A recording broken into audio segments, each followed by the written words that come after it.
Hey, LeBron, what you see is the primary reason that Philly was able to build the double-digit leads, sort of, once a quarter almost, that you guys had to kind of dig your way out of?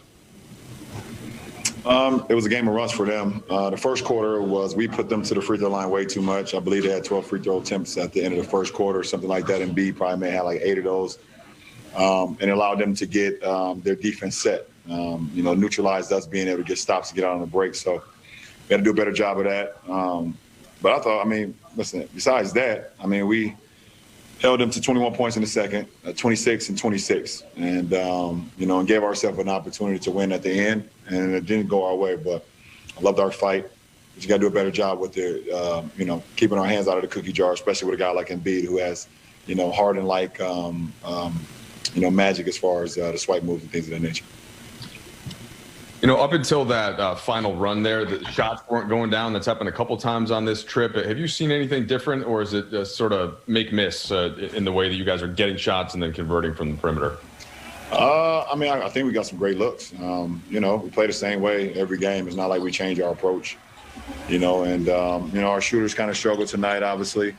We need, to open up the perimeter a lot more, but we got some great shots. Didn't make. Well,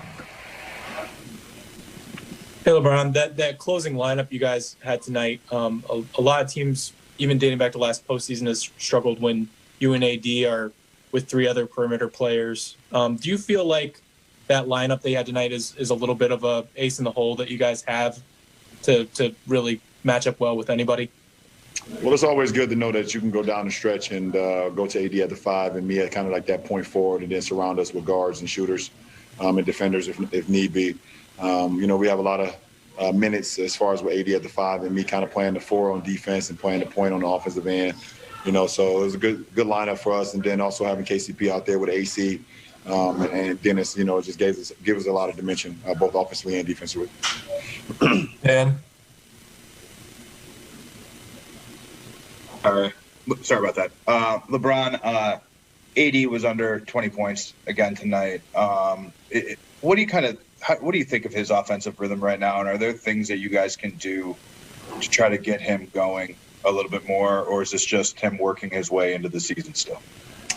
You said AD? Yeah, Anthony.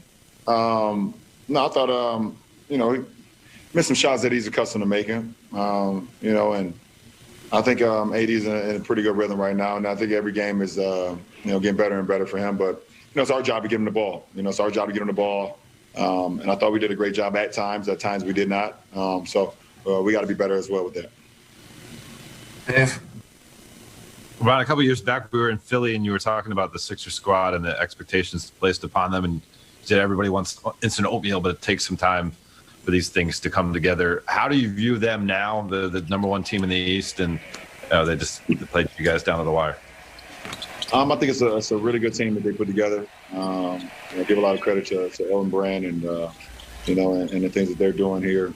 Obviously Doc has always won pretty much wherever he's been, and you got to play some really good basketball. So we see as the season goes on, there's going to be a lot of teams in the Eastern Conference that's going to play championship basketball down the stretch. I know they believe that they're one of those teams.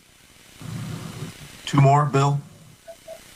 Hey, LeBron. That run that you guys had in the fourth, started with a couple of buckets from Alex, and then he has steal in there also.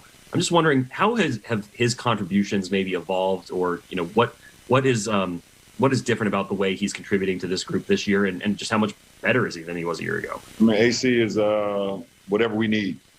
AC is kind of a Swiss Army knife, to be honest. If you need scissors, you need a wine opener, you need a fingernail clipper, if you need a knife, he's all of that in one. He can do it all. He just helps our ball club in so many different ways. He can bring the ball up, play the point. He can play off the ball. He's shooting, dead eye from the 3 this year, and he defends at a high level, and he doesn't make many mistakes. So, you always can live with that. You can live with a guy on the floor like that and just plays championship basketball. So you make him open your wine for you? No, I open my own wine. I'm going to be honest. I would not let him open my wine, and that's no disrespect to him. But when it comes to my wine, I trust myself. Steven? Hey, LeBron. I was just wondering, with how long you've been on the top, you've obviously had to adapt to a lot of things. I was just wondering how it is that you manage changing your game and just change in general.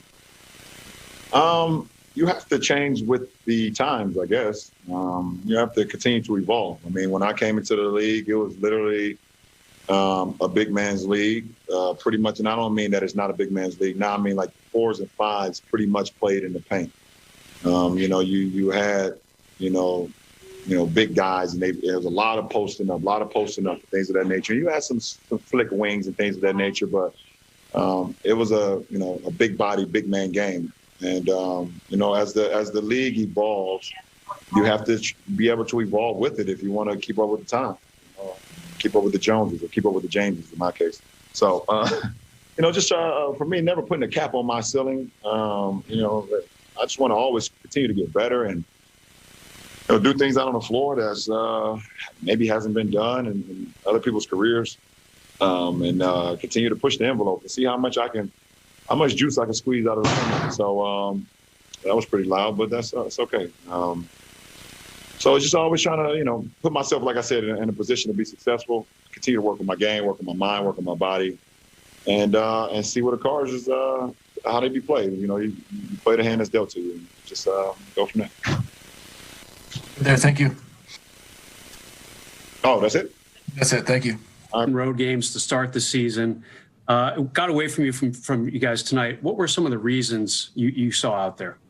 A couple of breakdowns here and there, defensively, especially transition. When we were getting on the third quarter, we were getting control of the game, and then a couple of breakdowns, and gave them good looks that they made us pay for that. I thought we did a great job of fighting and clawing to get back into the game. Great effort. They made a good play at the end. We could have did a little better job as a team to get that stop. But you got to congratulate the other team and move on.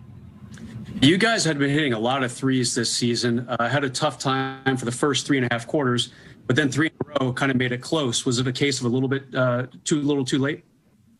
No, I mean they got us back into the game, and we actually got ahead. Obviously, you wish to make them all and shoot 100%, but that's not how life works.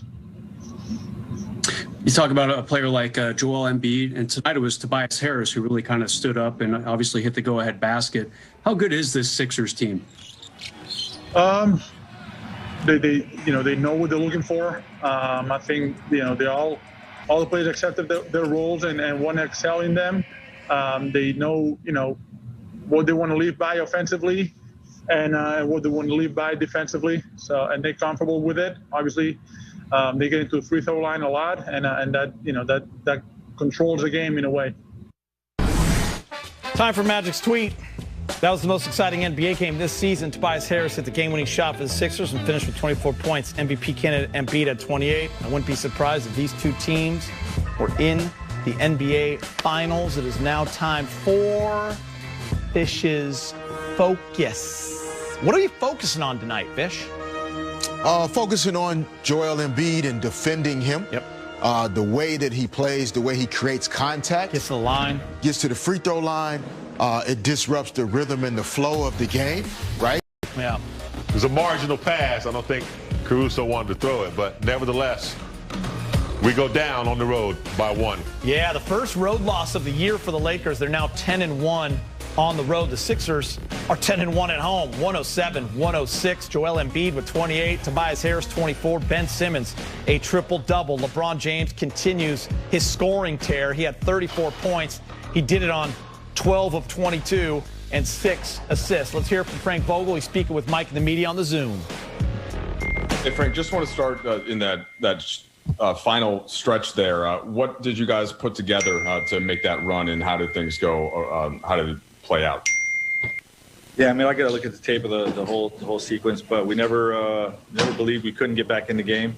We have a lineup with Dennis, Alex, KCP, Bron, and AD that's been really lights out defensively, and we knew we'd have a chance, if we held down on the defensive end, to make some shots and get back in it. We were able to do that. LeBron made a great pass to AD, to give us the lead. And, Tobias Harris came down and hit a great shot against good defense. So, we didn't do enough throughout the course of the game to put ourselves in position to win, but it was a heck of a fight down the stretch. There were a couple of playoff games last year, usually game one, where it seemed